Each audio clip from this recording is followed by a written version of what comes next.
Hello competitors, आप सब कैसे हैं? आई होप आप लोग सब ठीक होंगे।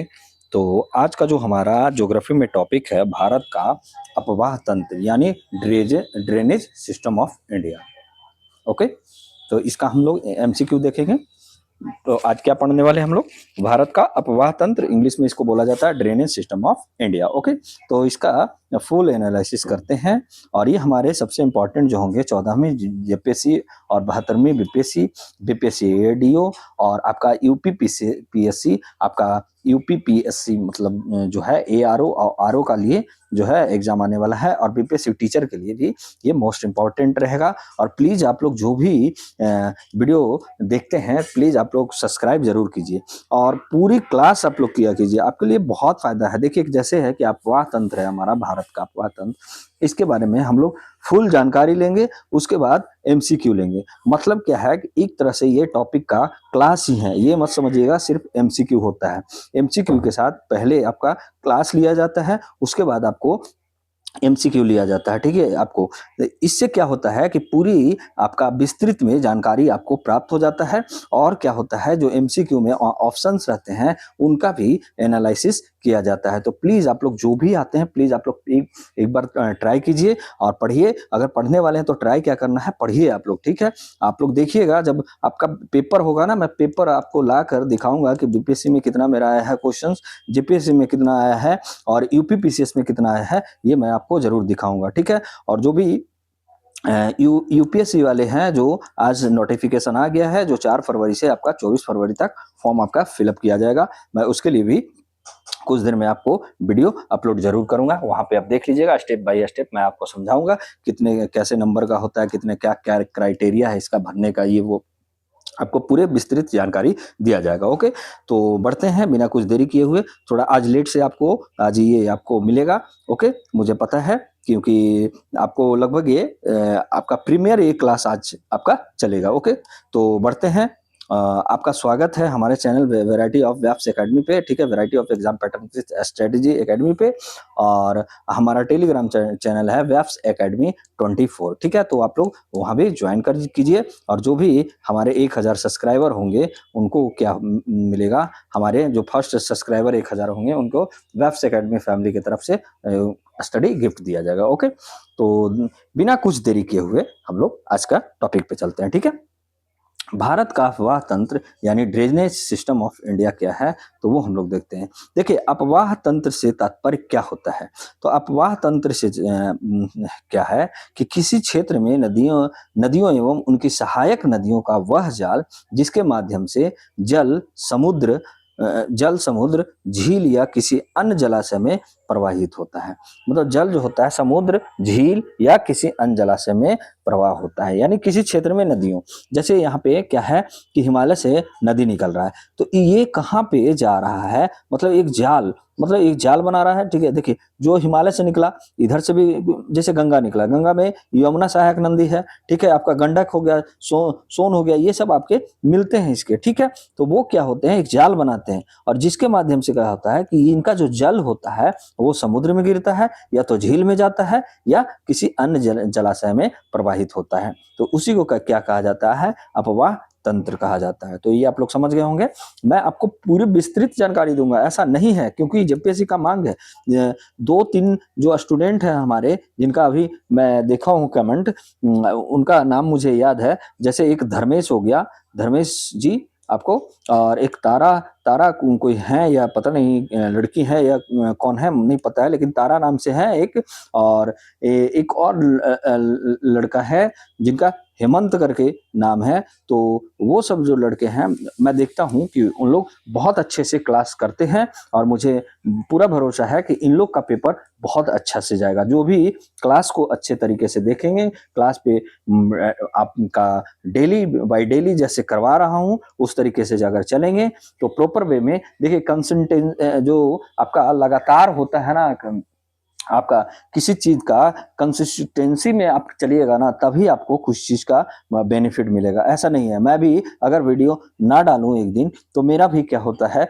जैसे देखिए क्या है, मैं भी कुछ ना कुछ मतलब चाहता ही हूँ, ठीक है। मैं वीडियो बना रहा हूँ, क्यों, मुझे अच्छा लग रहा है, ठीक है। मैं इसलिए भी बना सकता हूँ, किसी को ज्यादा मतलब जरूरत है किसी चीज का, जैसे मुझे सब्सक्राइबर का भी जरूरत है, इसलिए मैं आपको बोल रहा हूँ, तो डेली मैं आपको बोलता हूँ, ठीक है। ये चीज आप समझिए, लगातार आप जारी रखिए किसी काम को, ठीक है। ऐसा नहीं है कि आप एक दिन किए और 2 दिन सो गए, तो ऐसे में नहीं कुछ होता है। तो इन बच्चों का जो नाम मैं लिया हूँ, और 2-4 बच्चों को जिनका ना ही नहीं नाम ले पाया हूँ, सॉरी उनके लिए, मैं उनका अभी नाम याद नहीं आ रहा है, लेकिन जो बच्चों का नाम लिया हूँ वो मैं देखता हूँ कि उन लोग एक्टिव रहते हैं क्लास में भी, मतलब देखता हूँ कि क्लास को भी रिकॉर्डेड करके, और प्लस में वो अपने जो भी मांग रहता है वो मांग अपने चैट के थ्रू टेलीग्राम में अपने रखते हैं, जिनके हमको हम लोग जो है पूर्ति करने की कोशिश अभी कर ही रहे हैं, ठीक है।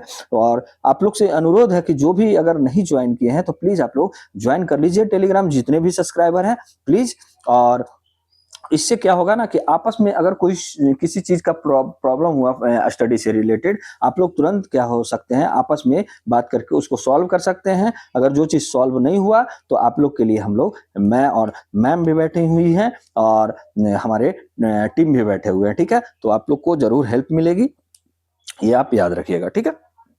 आगे बढ़ते हैं, अपवाह तंत्र को प्रभावित करने वाले कारक कौन है। तो ये देखिए, स्थलाकृति हो, ढाल हो गया, स्लोप हो गया, ठीक है। आपका चट्टानों की संरचना, किस तरीके से चट्टान बने हुए हैं, और वर्षा की मात्रा, भूगर्भीय गर्भीय इतिहास, ठीक है, भूगर्भीय इतिहास, ठीक है। तो ये कारक हो गए। आगे बढ़ते हैं हम लोग, आगे क्या है कि इसका अपवाह तंत्र का, भारत के अपवाह तंत्र के वर्गीकरण का हम लोग देखते हैं।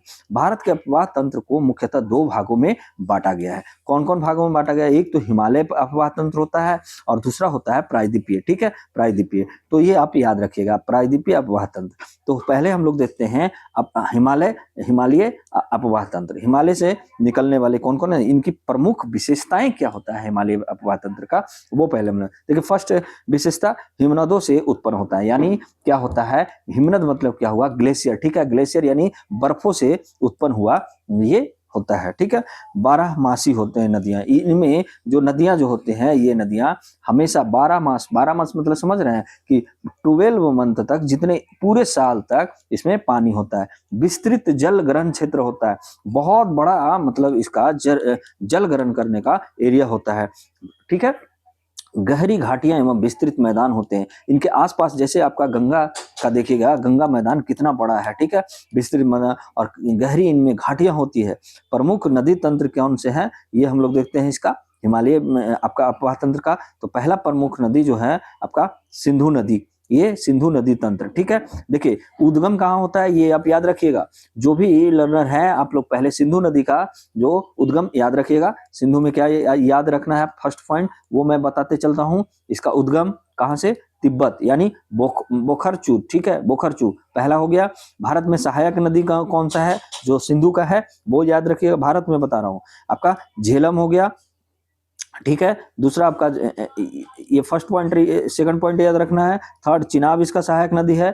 आपका चौथा, रावी इसका सहायक नदी है। ब्यास सहायक नदी है, और सतलज सहायक नदी है। तो ये सहायक नदियां इनका याद रखिएगा। सिंधु नदी का सहायक नदी कौन सा है, ये देखिए, आपका झेलम हो गया, ठीक है, चिनाब हो गया, आपका रावी हो गया, और आपका ब्यास हो गया, ठीक है, और आपका सतलुज हो गया, ठीक है। तो ये 5 नदियां इनका क्या है आपका, इनका क्या है आपका सहायक नदी है, किनका, सिंधु नदी का। तो ये आप याद रखिएगा। देखिए सप्त संधव जिसको कहा जाता था, देखिए एक तो खुद आपका जब हिस्ट्री पढ़िएगा ना, तो सिंधु सभ्यता जब पढ़िएगा तो सिंधु सभ्यता कैसे नाम पड़ा, तो सप्त संधव वहां पे नदियां थी, इसलिए मतलब 7 संध्या नदी थी। एक और थी आपका सरस्वती नदी थी, ठीक है, सरस्वती नदी जो विलुप्त हो गया है, ठीक है, अभी विलुप्त हो गया है, ठीक है। इनका महत्व क्या है, महत्व हम लोग देखते हैं। तो महत्व इनका है कि उत्तर पश्चिम भारत की जीवन रेखा कहलाता है, ठीक है। उत्तर पश्चिम जो भारत है आपका, ये वाला जो है आपका, ओके, ये जो आपका है उत्तर पश्चिम, ये कौन सा है आपका, उत्तर पश्चिम हो गया, ठीक है, उत्तर पश्चिम हो गया। तो ये वाला जो है क्षेत्र आपका, इसका जीवन रेखा कहलाता है। कृषि एवं जल विद्युत आपका इससे मतलब इसके लिए इंपॉर्टेंट है कृषि एवं जल विद्युत के लिए।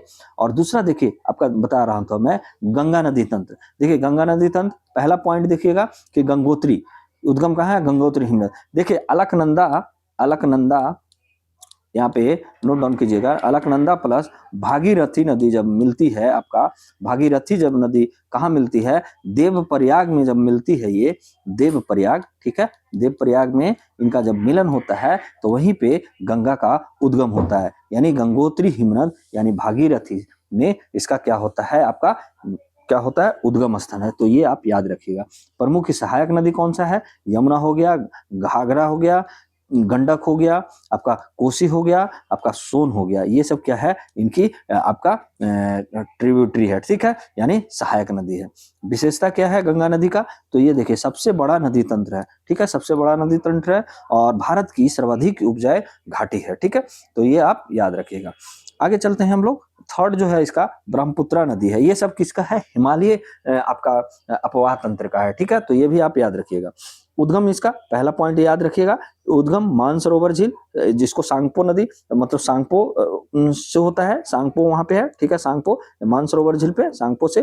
भारत में अरुणाचल प्रदेश से, ये भी याद रखिएगा, भारत में जो इनका शुरुआत होता है अरुणाचल प्रदेश, और ये असम में, अरुणाचल प्रदेश से असम जाता है, ठीक है, ये जो हमारा है आपका ये अरुणाचल प्रदेश है, अरुणाचल प्रदेश से असम में आती है, ठीक है, तो ये आप याद, इसी पे माजुली द्वीप जो है आपका बना हुआ है, माजुली द्वीप जो है सबसे बड़ा द्वीप जो है आपका माजुली द्वीप, ये आपका ब्रह्मपुत्रा नदी पे ही है, यानी असम में है। विशेषता क्या है, अत्यधिक जल मात्रा है इसमें, बार बार बाढ़ आता है इसमें, ठीक है। अब देखिए यहाँ पे सेकंड जो हमारा अपवाह तंत्र था आपका, फर्स्ट में कौन कौन हुआ, सिंधु याद रखिएगा, ठीक है, गंगा याद रखिएगा, आपका ब्रह्मपुत्र याद रखिएगा, ठीक है, ब्रह्मपुत्र याद रखिएगा, ठीक है, तो ये सब नदियां जो है आपका हिमालय हैं, ठीक है, तो ये आप याद रखिएगा।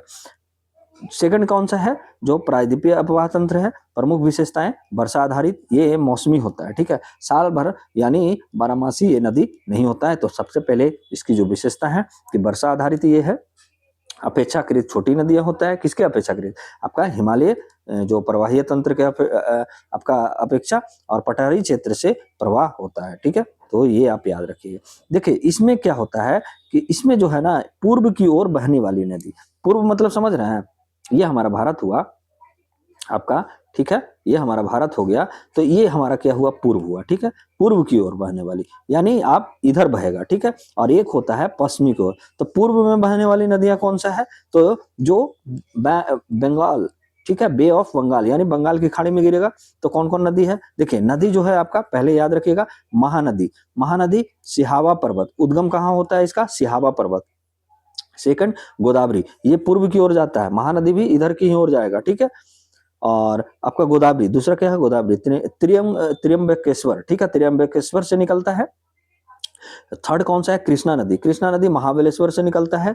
कावेरी नदी आपका फोर्थ में, कावेरी नदी ब्रह्मगिरी से निकलता है, और ये कहाँ गिरता है, इसका मुहाना कहाँ बनता है, अगर बोलेगा कि मुहाना कहाँ बनता है तो ये कहाँ बनाएगा आपका मुहाना, ठीक है, ये मुहाना कहाँ बनाएगा आपका, बे ऑफ बंगाल में। सारा नदी ये इधर गिरती है, ठीक है, बंगाल की खाड़ी में गिरती है। इसकी विशेषता क्या है, डेल्टा का निर्माण करता है, ठीक है, डेल्टा का निर्माण कहाँ करेगा, ये बे ऑफ बंगाल में यानी बंगाल की खाड़ी में, कृषि के लिए उपयुक्त होता है, तो ये भी आप याद रखिए। देखिए अब क्या हुआ, यहाँ पे पश्चिम की ओर बहने वाली नदी, ठीक है, पश्चिम की ओर बहने वाली नदियां, तो पश्चिम की ओर बहने यानी इधर बहता है, ठीक है, इधर जाएगा, ठीक है, तो इसमें कौन सा है, ये नदी अरब सागर में गिरती है, यानी अरेबियन सी हो गया ये, तो नदी और विशेषता क्या है, नर्मदा, नर्मदा नदी भ्रंश घाटी है, ताप्ती नदी भी भ्रंश घाटी है, पेरियार भी छोटी है लेकिन क्या है, जल समृद्ध है। आपको भ्रंश घाटी के बारे में भी मैं अभी बताता हूँ, एस्चुअरी के बारे में भी बताता हूँ, ठीक है, विशेषता क्या है, एस्चुअरी का निर्माण करवाता है और इसमें तीव्र प्रवाह होता है, तो ये आप याद रखिएगा, ठीक है। आपका बारामासी नहीं है कृष्णा नदी और गोदावरी नदी, ये सब, ठीक है, ये सब कौन सा नदी है, आपका मौसमी नदी है, ठीक है।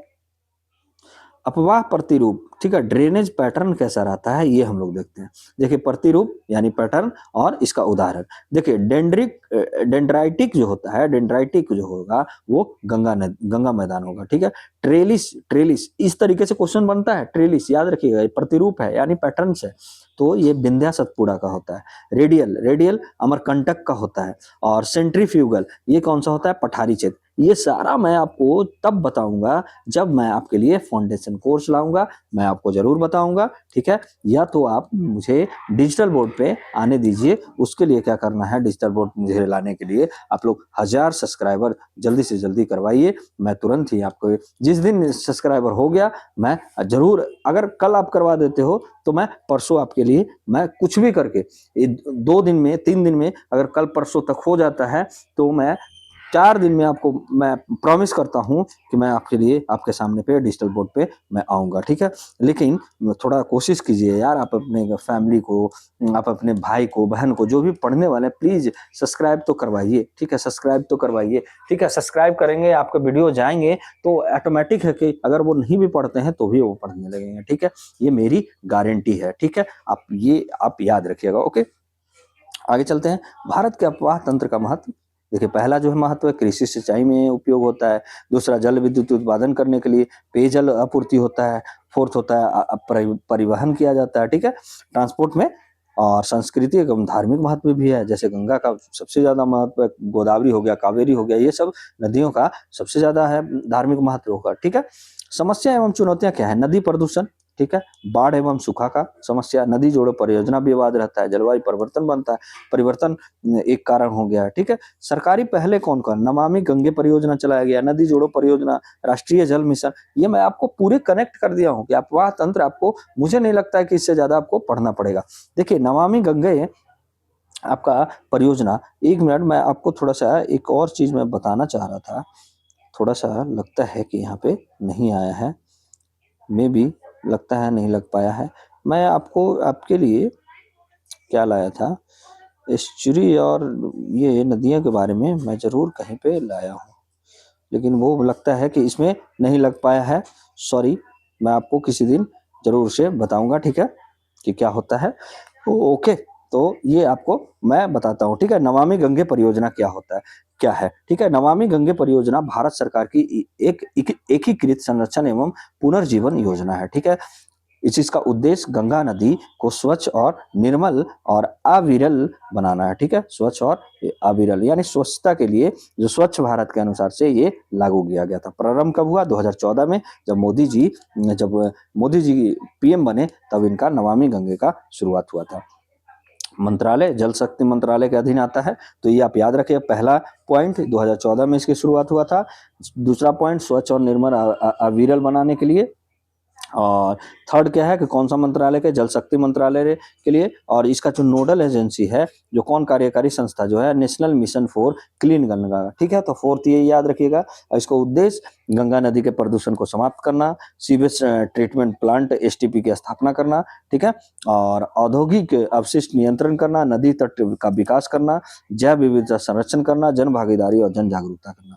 जो अभी आप देखिएगा वाराणसी तट, जो भी जहाँ पे मंदिर हैं और जहाँ पे गंगा जी का है, मतलब गंगा जैसे है पवित्र नदी, उनके तटों का कितना विकास हो रहा है वो आप जाके देख सकते हैं जगह जगह पे, ठीक है। अब इनका प्रमुख घटक क्या है, सीवेज अवसंरचना, ठोस अपशिष्ट प्रबंधन करना, घाट एवं शमशान सुधार करना, जैव विविधता संरक्षण करना, ग्रामीण स्वच्छता करना, ठीक है। तो ये इसका प्रमुख घटक है। अब नदी जोड़ो परियोजना भी है इसमें, तो यहाँ थोड़ा देखते हैं कि नदी जोड़ो परियोजना क्या है। Interlinking of river project. तो नदी जोड़ो परियोजना एक राष्ट्रीय स्तर की योजना है। पहले तो ये बोलेगा कि ये राष्ट्रीय है या स्टेट लेवल का है, तो ये नेशनल लेवल का है, ठीक है। तो ये आप याद रखिएगा, जिसका उद्देश्य है जल अधिशेष नदियों को जल अल्प नदियों से जोड़कर। जैसे देखिए, इस नदी में बाढ़ मतलब बहुत ज्यादा पानी है और इस नदी में बहुत कम पानी है, मतलब पानी नहीं है, तो यहां से क्या करेगा, इंटरलिंक करेगा, एक रास्ता बनाएगा, जिससे क्या होगा, यहाँ पे ये पानी लाएगा, जिससे क्या होगा कि इसमें भी पानी की फ्लो बनी रहेगी, ठीक है। देश में जल का संतुलित वितरण करना, ठीक है। प्रस्ताव क्या है आपका, प्रस्ताव जो है आपका प्रस्तावित है 1980 से, ठीक है। राष्ट्रीय परिप्रेक्ष्य योजना, क्रियान्वयन संस्था जो है राष्ट्रीय जल विकास अभिकरण है, ठीक है। मैं इसको भी बताऊंगा, नेशनल वाटर जो आपका डेवलपमेंट अथॉरिटी है उसके तरह इसके बारे में मैं बताता हूँ। मुख्य उद्देश्य क्या है कि बाढ़ का नियंत्रण करना, सूखा प्रभावित क्षेत्रों में जल उपलब्धता करवाना, सिंचाई का विस्तार करना, पेयजल आपूर्ति करना, जल विद्युत उत्पादन करना। ठीक है, तो इसका मुख्य उद्देश्य है। प्रमुख घटक कौन कौन से हैं, तो देखिए हिमालय नदियों को जोड़ा जाएगा। जैसे कौन सा होगा, गंगा यमुना ब्रह्मपुत्र बेसिन बनाया जाएगा। ठीक है, इनको जोड़ा जाएगा। प्रायद्वीपीय नदी को जोड़ा जाएगा, गोदावरी से कृष्णा को जोड़ा जाएगा। देखिए हिमालय में गंगा यमुना ब्रह्मपुत्र को जोड़ा जाएगा और प्रायद्वीपीय नदी में गोदावरी कृष्णा को जोड़ा जाएगा। केन बेतवा जो पहली कार्यान्वित परियोजना है, ये पॉइंट आपको याद रखने वाली है, मतलब इसको स्टार मार्किंग कर लीजिए आप। केन बेतवा लिंक परियोजना आप लोग न्यूज में भी आता है, तो ये सबसे पहली कार्यान्वित योजना है। लेकिन इसमें कुछ कुछ चुनौतियां हैं। क्या चुनौतियां हैं, पहला तो पर्यावरण क्षति होगा, राज्यों के बीच जल विवाद होगा। ठीक है, आप ऐसे भी देखते होंगे तमिलनाडु वगैरह जो है, बहुत मतलब दक्षिणी भारत में बहुत सारे नदियों के लेके विवाद रहता है, विस्थापन होगा। ठीक है, और उच्च लागत आएगा। ठीक है, तो ये आप याद रखिएगा, इसमें चुनौतियां भी है।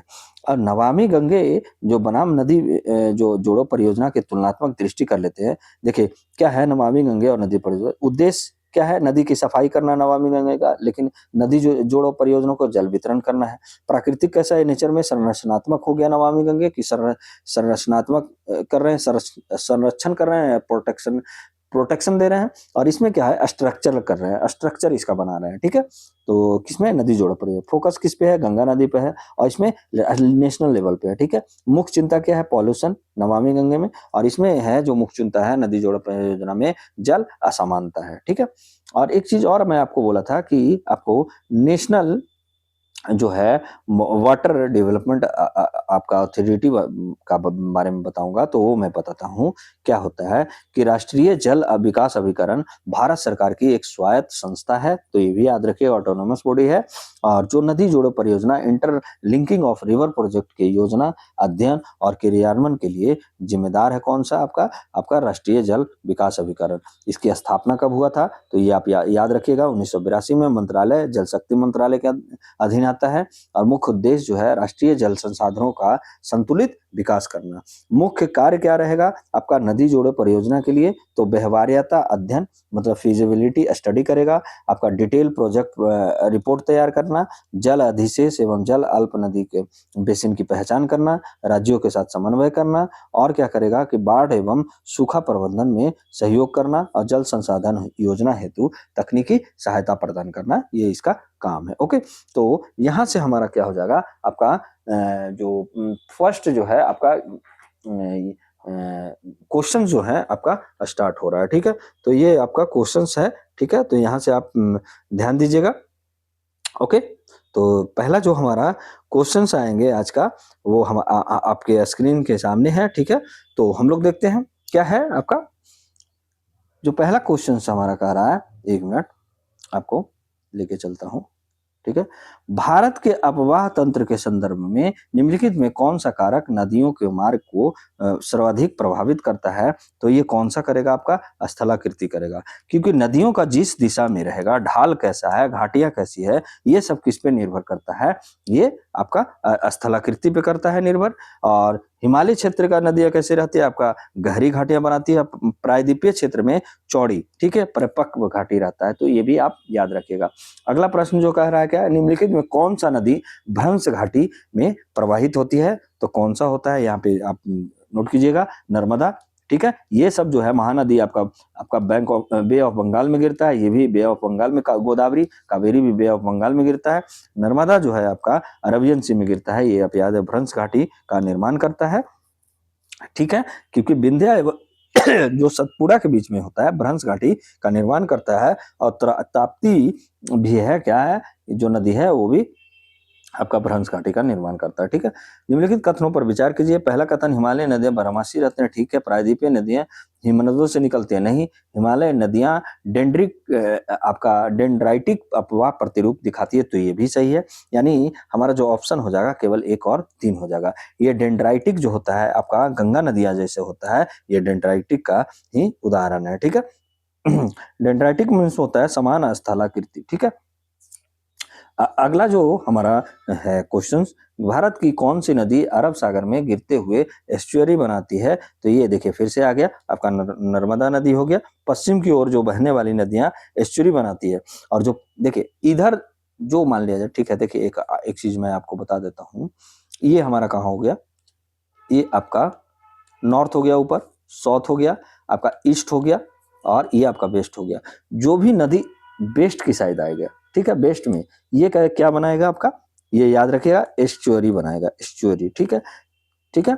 और जो आपका पूर्व की ओर आ जाएगी वो क्या बनाएगा, डेल्टा बनाएगा। तो ये आप याद रखिएगा, ठीक है।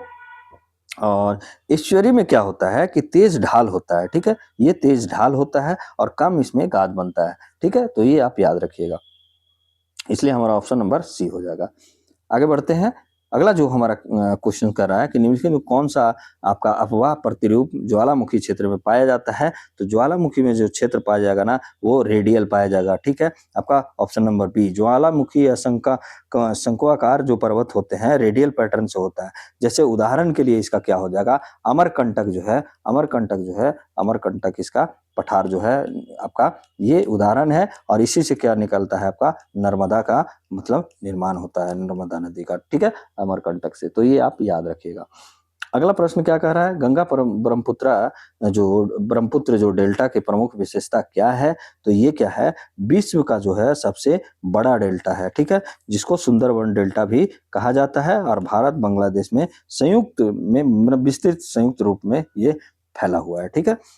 अगला जो हमारा प्रश्न क्या कह रहा है कि भारत की सबसे लंबी नदी कौन सी है जो पूरी तरह भारत में ही बहती है?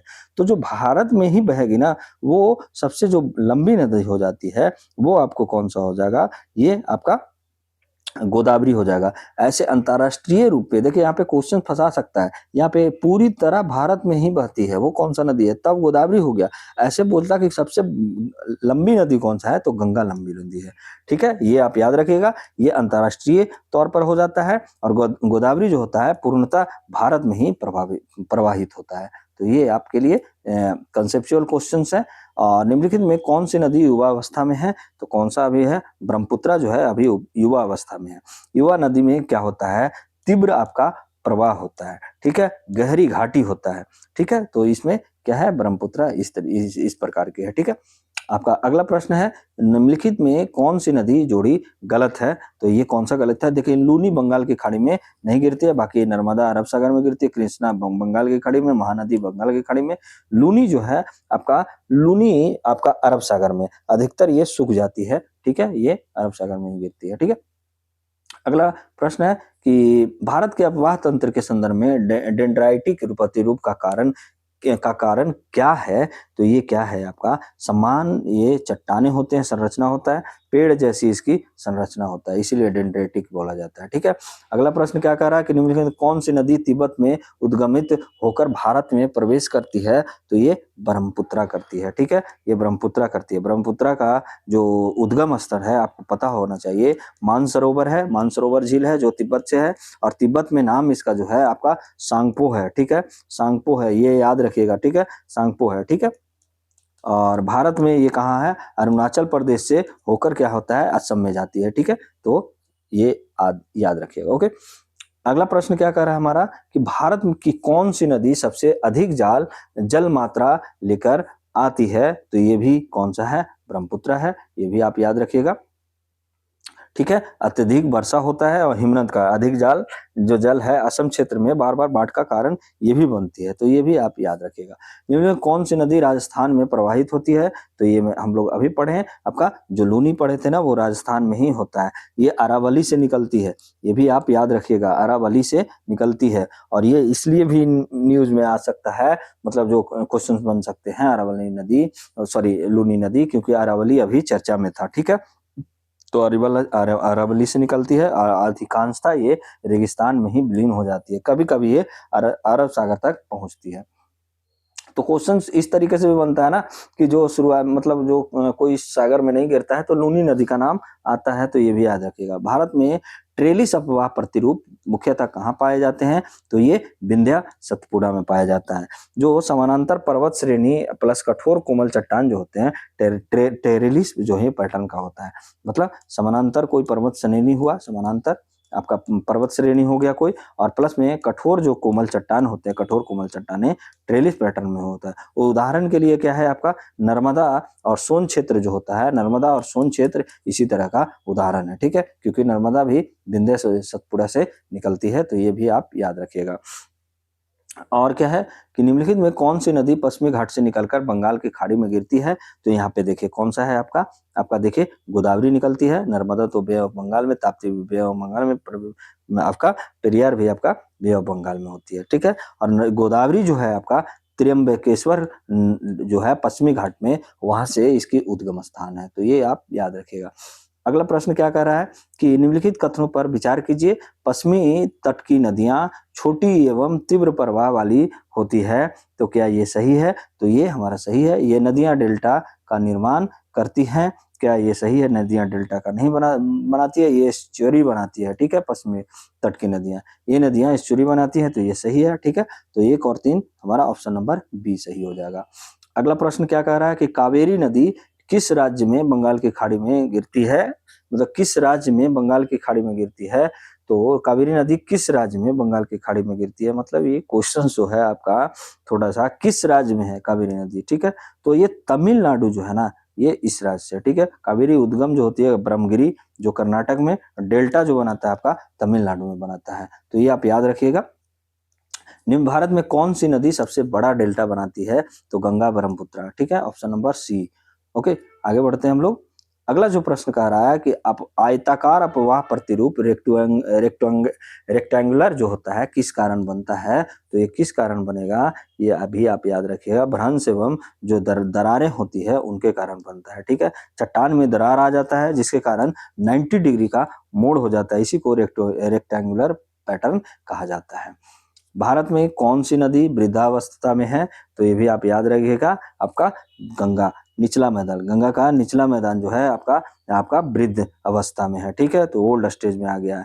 वृद्ध नदी मतलब होता है चौड़ी घाटी होना, मियांडर बनाना, ठीक है, मियांडर, ठीक है, मियांडर इस तरीके से, ठीक है।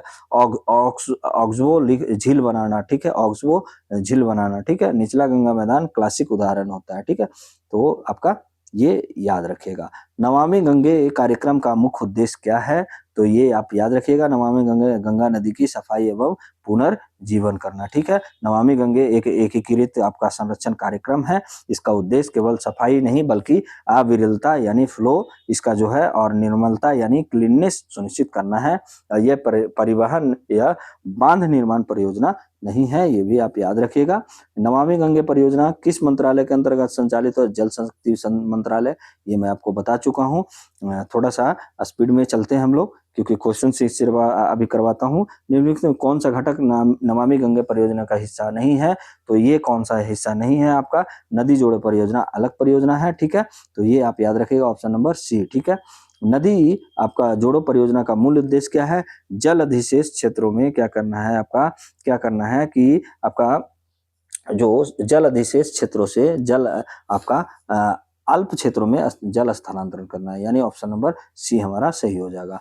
निम्नलिखित में कौन सी भारत की पहली कार्यान्वित नदी जोड़ो परियोजना है, तो केन बेतवा लिंक है, ठीक है। केन बेतवा जो मध्य प्रदेश, एमपी और यूपी में है, ठीक है, यूपी में बेतवा है, केन आपका एमपी में है, तो ये आप याद रखिएगा। और अगला प्रश्न क्या कह रहा है कि निम्नलिखित कथनों पर विचार कीजिए। नमामि गंगे केंद्रीय क्षेत्रीय योजना है, तो ये सही है। आपका नदी जोड़ो परियोजना का क्रियान्वयन राष्ट्रीय जल विकास अभिकरण बनाता है, तो ये भी सही है। केन बेतवा परियोजना हिमालय नदी जोड़ का भाग है, तो ऐसा नहीं है, तो हमारा 1 और 2 जो इसमें होगा ऑप्शन नंबर ए। अगला प्रश्न है कि आपका नदी जोड़ो परियोजना से संबंधित प्रमुख चिंता कौन सी होती है, तो कौन सी है, जैव विविधता को नुकसान, यानी बी, ऑप्शन नंबर बी है। और यहाँ पे आपका कि निम्नलिखित में कौन सा कथन सही है, तो आपका कौन सा कथन सही है कि नमामि गंगे में जन भागीदारी एक प्रमुख घटक हो सकता है, क्योंकि जन जागरूकता, गंगा ग्राम स्वच्छता प्रमुख घटक हैं। अन्य जो विकल्प है नमामि गंगे केवल शहरी क्षेत्र तक नहीं, नदी जोड़ो परियोजना तक नहीं है। तो इसलिए हमारा कौन सा ऑप्शन हो जाएगा, सी ऑप्शन हो जाएगा। ठीक है, तो ये सी ऑप्शन हो जाएगा। अगले प्रश्न पे चलते हैं। अगला प्रश्न क्या कह रहा है कि निम्नलिखित में कौन सा सही युग्म है? तो नमामि गंगे क्या NDW होता है? नहीं, ये है नमामि गंगे NMCG, यानी नेशनल आपका नमामि गंगा क्लीन गंगा। ठीक है, तो ये आप याद रखिएगा, ऑप्शन नंबर सी हो जाएगा। ओके, और आगे बढ़ते हैं। अगला प्रश्न क्या कह रहा है कि निम्नलिखित में कौन सा कथन नमामि गंगे और नदी जोड़ो परियोजना को अंतर को सही दर्शाता है? तो ये कौन सा होता है? एक संरचनात्मक है तो दूसरी संरचनात्मक है, ऑप्शन नंबर सी हो जाएगा। अगला प्रश्न है कि आपका राष्ट्रीय जल विकास अभिकरण का मुख्य कार्य क्या होता है? तो ये कौन सा है आपका? तो कौन सा कार्य है ये भी आप याद रखिएगा। ये कौन सा कार्य है आपका? तो नदी जोड़ो परियोजना का अध्ययन और क्रियान्वयन करना। ठीक है, तो ये ऑप्शन नंबर बी हो जाएगा। अगला प्रश्न पे आते हैं कि किस मंत्रालय के तहत आपका ये नेशनल जो वाटर डेवलपमेंट अथॉरिटी आता है? तो जल शक्ति मंत्रालय के अधीन आपका, ऑप्शन नंबर सी। और इसकी स्थापना कब हुआ था? तो 1982 में हुआ था, ऑप्शन नंबर यहाँ पे सी हो जाएगा, नेशनल वाटर डेवलपमेंट अथॉरिटी का। और जो राष्ट्रीय परिप्रेक्ष्य योजना जो चलाया गया था 1980 में चलाया गया था, तो ये आप याद रखिएगा, राष्ट्रीय परिप्रेक्ष्य योजना जो चलाया गया था 1980 में चलाया गया था। अगला जो है अब हमारा क्या है कि कौन सा निम्नलिखित में कौन सा परियोजना आपका नेशनल वाटर डेवलपमेंट अथॉरिटी के से सीधा संबंधित है? तो कौन सा है आपका? केन बेतवा नदी जोड़ो परियोजना, इसलिए ऑप्शन नंबर सी है। इंटरलिंकिंग प्रोजेक्ट जो है नमामि गंगे के तहत, मतलब जो है सॉरी आपका जो क्या बोलते हैं आपका केन बेतवा जो इंटरलिंकिंग प्रोजेक्ट है। ठीक है, तो ये आप याद रखिएगा। अगला प्रश्न क्या कह रहा है कि निम्नलिखित कथनों पर विचार कीजिए कि पहला कथन क्या है कि जो नेशनल वाटर डेवलपमेंट अथॉरिटी है एक वैधानिक संस्था है? नहीं, आपका नदी जोड़ो परियोजना के लिए DPR तैयार करता है, तो ये सही है। और NWDA राज्यों के साथ समन्वय करता है, तो ये भी सही है, यानी 2 और 3 हमारा सही हो जाएगा, नहीं ऑप्शन नंबर बी हमारा सही हो जाएगा। अगला प्रश्न क्या कह रहा है, चलते हैं अगले प्रश्न पे। आपका कि नदी जोड़ो परियोजना के संदर्भ में जो NWDA है की भूमिका क्या है? तो ये क्या करता है आपका? ये आपका तकनीकी अध्ययन एवं योजना बनाता है, यानी ऑप्शन नंबर सी है। ठीक है, अगला प्रश्न है कि आपका नदी जो जोड़ो परियोजना का जिस क्षेत्र में काम कर रहा है NWDA के कार्य क्षेत्र में कौन सा शामिल नहीं है? तो ये कौन सा शामिल नहीं है? सीवेज ट्रीटमेंट प्लान ये का निर्माण करना ये नहीं है, ये आपका किस में है? नमामि गंगे में है। ठीक है, ये नमामि गंगे में है, तो ये आप याद रखिएगा। ठीक है, अगला प्रश्न पे चलते हैं। अगला प्रश्न क्या कह रहा है कि NWDA के कार्य क्षेत्र में कौन सा शामिल नहीं है? तो ये सीवेज प्लांट निर्माण, जो रिपीटेड हो गया क्वेश्चंस। ये अब अगला क्वेश्चन क्या कह रहा है कि NWDA के कार्य क्षेत्र में कौन शामिल नहीं है? ये फिर से रिपीटेड, ऐसा कैसे हो गया भाई? ये बार बार रिपीटेड हो रहा है। हाँ, ये देखते हैं कि नमामि निम्नलिखित में कौन सा कथन सही है? तो कौन सा कथन सही है यहाँ पे डायरेक्ट हम लोग देखते हैं। तो NWDA दोनों प्रकार की नदियां जोड़ परियोजना पर कार्य करती है। ठीक है, तो ये आप याद रखिएगा, केवल हिमालय नहीं, हिमालय और प्रायद्वीपीय दोनों नदियों पर जोड़ पर काम करती है, तो ऑप्शन नंबर सी हो जाएगा। और आज का हमारा सेकंड लास्ट जो क्वेश्चन है कि NWD और नमामि गंगे जो क्लीन परियोजना है बीच का सही अंतर जो हम लोग को बताना है, तो ये कौन सा होगा? NWDA जो है नदी जोड़ है और NMCG है जो गंगा की सफाई पर, ऑप्शन नंबर सी हमारा सही हो जाएगा। और आज का लास्ट क्वेश्चन है कि निम्नलिखित में कौन सा कथन जो है कि कौन सा सही है? तो यूपीएससी के दृष्टिकोण से आपके लिए लगाया गया है।